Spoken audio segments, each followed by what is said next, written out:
This episode about the Panzer II was made possible by the free-to-play online game War Thunder, which I enjoyed a bit too much, as you can see here on the screenshot. And if you want to get a shot at me, use the link in the description for a free premium vehicle, but more on this later. The Panzer II is a bit neglected, which is not so surprising since it was not the first Panzer, and many more followed that stayed in service for far longer. Additionally, it is also a rather rare vehicle nowadays. For instance, the Panzermuseum Munster was not able to get a complete Panzer II nor enough parts to construct one so far. And this is ironically quite fitting, since the Panzer II was a stopgap solution.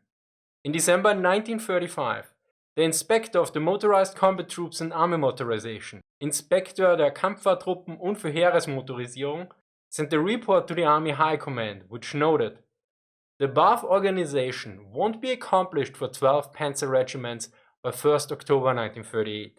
The technical development situation will not allow production of the 3.7 cm and the 7.5 cm Panzerkampfwagen. In the meantime, acquisition of large numbers of 2 cm Panzer II has been initiated to add armor-defeating weapons as soon as possible to Panzer units that are currently outfitted with the MG Panzerkampfwagen, which was the Panzer I.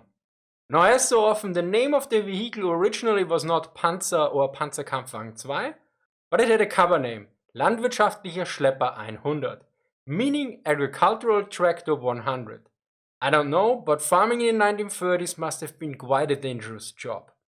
Yet there were several names in the documents like MG Panzerkampfwagen 2 cm from October 1935, 2 cm Geschützpanzerkampfwagen, meaning Gun Armored Fighting Vehicle from December 1935, yet also 2 cm MG Panzerkampfwagen from January 1936.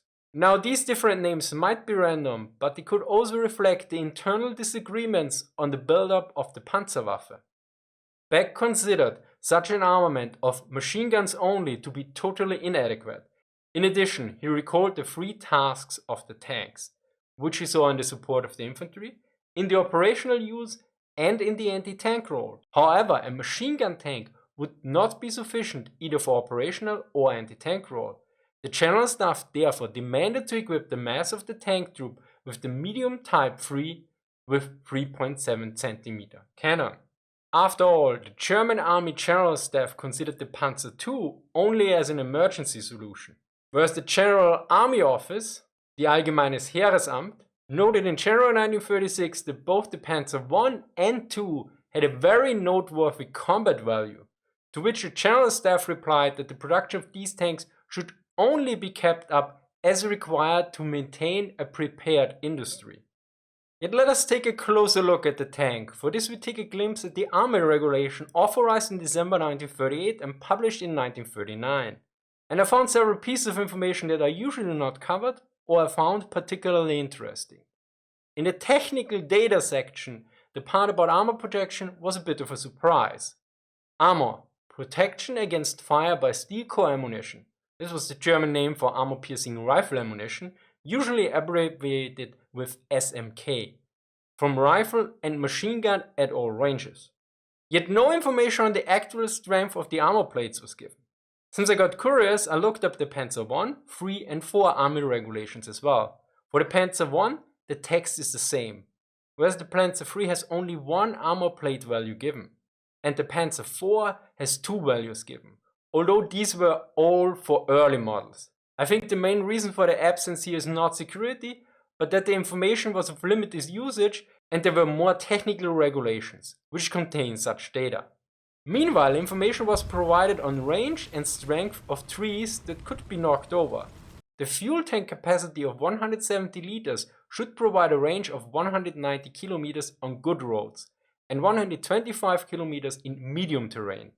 Also be aware, the next time you use a Panzer II for dune riding, the tipping limit to the side is given at 40 degrees. And in case you use a Panzer for foresting, the regulation also notes the strength of trees you can drive over. The Umwerfvermögen, which I would roughly translate to knock-over capability, is given for a single coniferous tree with up to 0.2 meters, whereas for Gehölz the value given with 0.1 to 0.12 meters.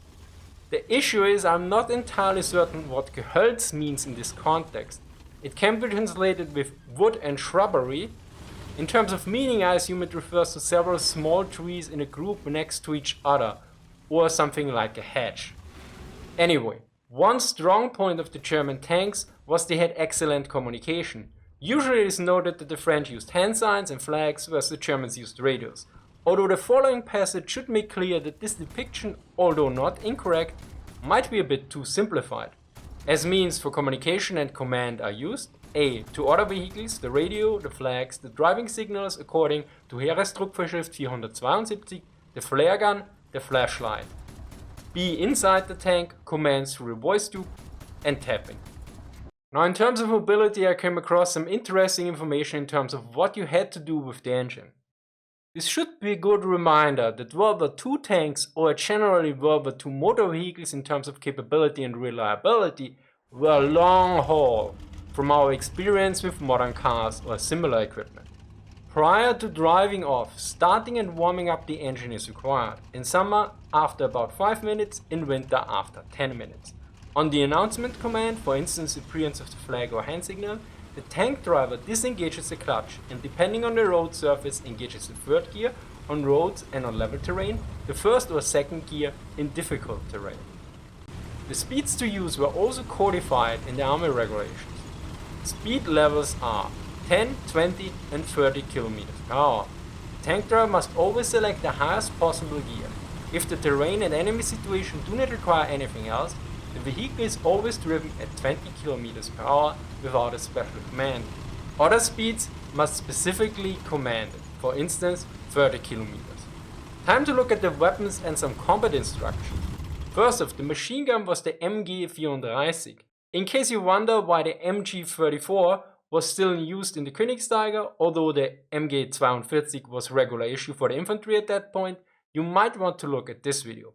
Anyway, it is noted the machine gun as a weapon with a large firing sequence, good hit performance and morale impact is the mainstay of the firefight. It is used against living targets such as riflemen, machine gun nests, anti-tank weapons, artillery, etc.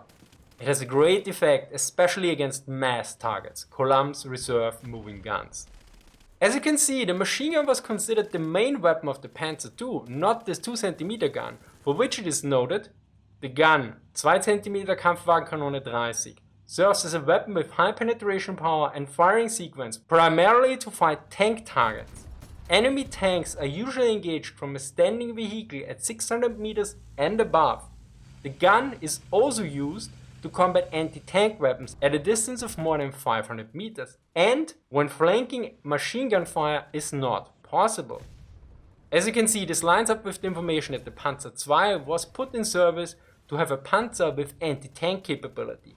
Yet this becomes even more apparent if you consider that originally no high explosive ammunition was provided, according to experience report of a panzer regiment issued after the campaign in Poland.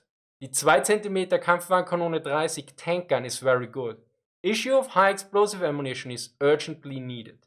Furthermore, the 2 cm gun was also used to indicate targets for the platoon or a section. In this case, we see a section in a Keil wedge formation with proper combat distances according to regulation. The 2 cm Kampfwagenkanone 30 is also used by the platoon or section leader to designate targets for the platoon or section. Short bursts of 2 to 3 rounds are the main type of fire from a stationary or moving vehicle.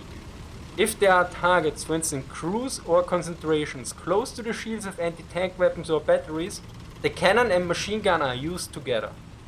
Although the Panzer II is quite neglected, its importance becomes rather apparent if we look at its numerical dominance in the early campaigns of the Wehrmacht. Although in September 1939 in total numbers the Panzer I was the most numerous tank in the inventory, when it came to the actual field army, the Panzer II was the most numerous tank. As you can see here, about 400 Panzer I were not sent to the field army, where only about 70 Panzer II were left home. By the invasion of France in May 1940, the Panzer II was by far the most numerous tank with the field army. Although only 955, so about 200 less than in Poland saw action, in terms of percentage, it was still substantial with 37%, although it was clear that the time of the Panzer II had come to an end. A report from a Panzer regiment noted the following after the Battle of France. Panzerkampfwagen II should still be retained in companies for special tasks, combat reconnaissance. Outfitting it with the exceptional French 2.5 cm gun with tungsten armor-piercing rounds would convert it to a first-class Panzer, especially if vision was improved by installing a commander's cupola. The 2 cm Kampfwagenkanone tank gun is only effective against the Hotchkiss tank at ranges under 200 meters. Note that since Germany had a severe shortage of many metals including tungsten, such an approach was not really an option on a larger scale. By June 1941, when the invasion of the Soviet Union started, the composition of the Panzerwaffe had further shifted to the Panzer 38T, 3 and 4, although the Panzer II made still up more than a fifth of the panzers in the field army, yet by now the most numerous type was the Panzer III.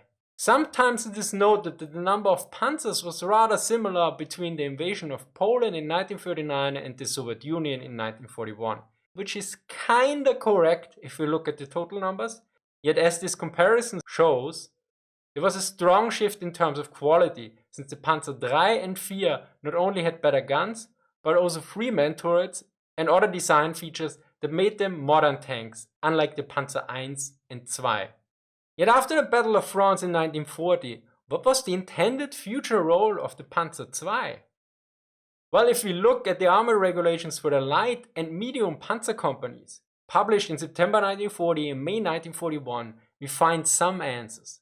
Both companies had, according to regulation, only 5 Panzer IIs assigned to them, whereas all the other panzers were either Panzer III for the light company or Panzer IV for the medium company.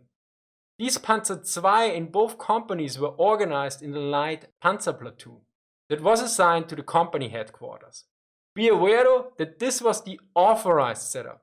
Due to a lack of material, quite often different models were used. For instance, there were also panzer divisions like the 19th and 20th that used Panzer I even in summer 1941 quite extensively. Although I haven't seen the Panzer I being mentioned in the 2 regulations. Anyway, let us look at the role. According to both army regulations, the role of the light tank platoon was as follows. The most important tasks of the light platoon are reconnaissance, security and communication. Besides this, it frequently performs combat missions on the company level, such as the protection of the company headquarters. As such, it is also stated that the light tank platoon only fights for self-defense if attacked by the enemy, especially by anti-tank units and tanks, to remove obstacles and barriers that cannot be bypassed, to take advantage of particularly favorable opportunities if they do not distract the platoon from its task. Keep in mind that these instructions were written before Operation Barbarossa, where even the Panzer III and 4 had serious trouble dealing with the Soviet tanks like the T-34 and KV-1. Hence it is not surprising that the production of Panzer II was shifted towards self-propelled anti-tank guns like the Marder II and the self-propelled artillery like the Wespe. To summarize, the Panzer II was built as an interim tank to provide some anti-tank capabilities to the Panzerwaffe before the Panzer III and 4 were ready for mass production. As a result of this, for the early victories of the Panzerwaffe in Poland and France, the Panzer II provided the mass. And even for Operation Barbarossa it made up a fifth of the deployed Panzerwaffe. Hence the title of the video, Panzer II, Stopgap to Victory.